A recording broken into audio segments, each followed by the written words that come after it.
What's up YouTube, WK Dad Team DKF. Got a deck list vid for you guys. But before I get into that, shout out to Nightwing 690. I got your 3 Tsukiyomi signed by you.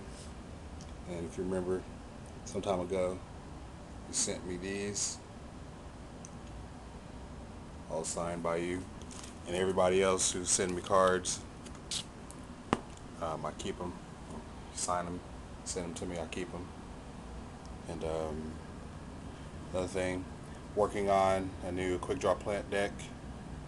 We've been working on an absolute zero deck, so we're looking for videos for those.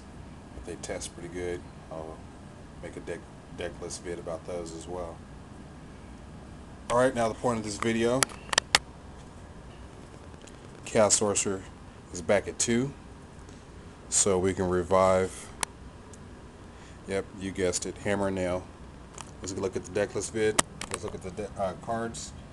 We got 2 Chaos Sorcerer, 2 Cyber Dragon, 2 Thunder King, 2 Dimensional Alchemist, 3 DD Warrior Lady, Gores, 2 Doom Caliber, Breaker, 2 Dekoichi, Spear Reaper, Plague Spreader, Mizuki, 2 Book, 2 MST, 2 Smashing, Reborn, Allure, Dark Hole, and RotA, 2 Bottomless, 2 Deep Prison, 2 Dust, Starlight Road, Solemn, Oppression, and Torrential.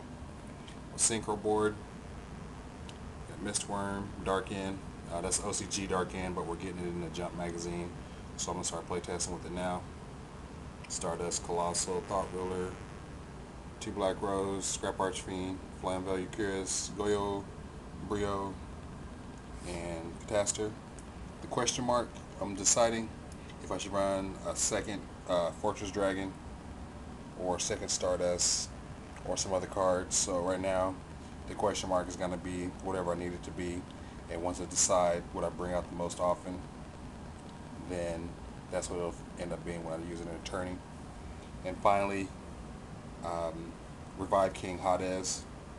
I believe this card is going to be important in this format with the set Raikos and Dandelion and Spores and Dark Souls and Emmer's Blade, etc., etc. Cards need to get their effects in the graveyard or what have you. I think that negating effects is going to be really good in this format, and we can protect it with their back row cards without fear of storm. Some other notable things. I know Cyber Dragon's at 3, but I'm just running 2 because I intend on keeping a board. But Cyber Dragon allows me to break through setups if I happen to go second. It's good against Machina, etc., etc. Dimensional Alchemist allows me to recur anything that I use to fulfill Sorcerer's summoning requirements. I can reuse DD Warrior Lady, reuse Mizuki and Plague Spreader. And speaking of which, I could use these 2 to make my Revive King. Mizuki allows me to synchro multiple times with Plague Spreader, revive Spirit Reaper for a little bit of hand control or as a chump blocker. I'm running Dekoichi without the salvo. I don't like black salvo right now. I mean, sure, I can instant Black Rose, but I can also Black Rose Cyber Dragon Plague, so that's not really a concern. Just simply because the deck is 40, I can get him off on my turn. I'm doing pretty good, especially if they see the only cards I'm setting is DD Warrior Lady.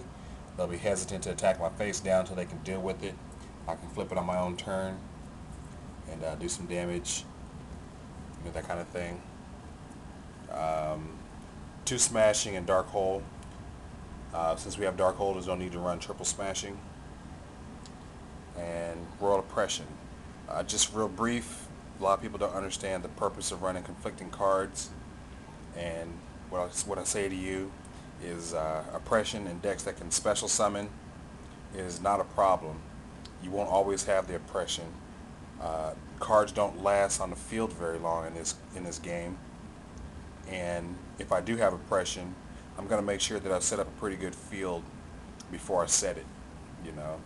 I'm going to use it to take out their biggest monster, and I should be able to control the field from there. So I hope you guys understand that you can run conflicting cards.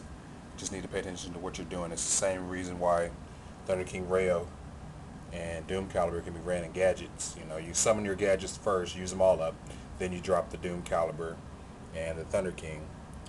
You know, so just try to keep that in mind before you comment about conflicting cards. Think the process through. You know, if I'm holding Chaos Sorcerer and I have the play that on the following turn, I'm not going to activate Royal Oppression. Okay? It's just like Pot of Avarice. If you open with Pot of Avarice, the card is dead until you have 5 monsters. But it's okay because you know you can get there and you can win without it. So just please keep that in mind. You know, use your brains before you make stupid comments. Alright. Hope you guys enjoyed the deck list. It's WK Dad, Team DKF, and I'm out.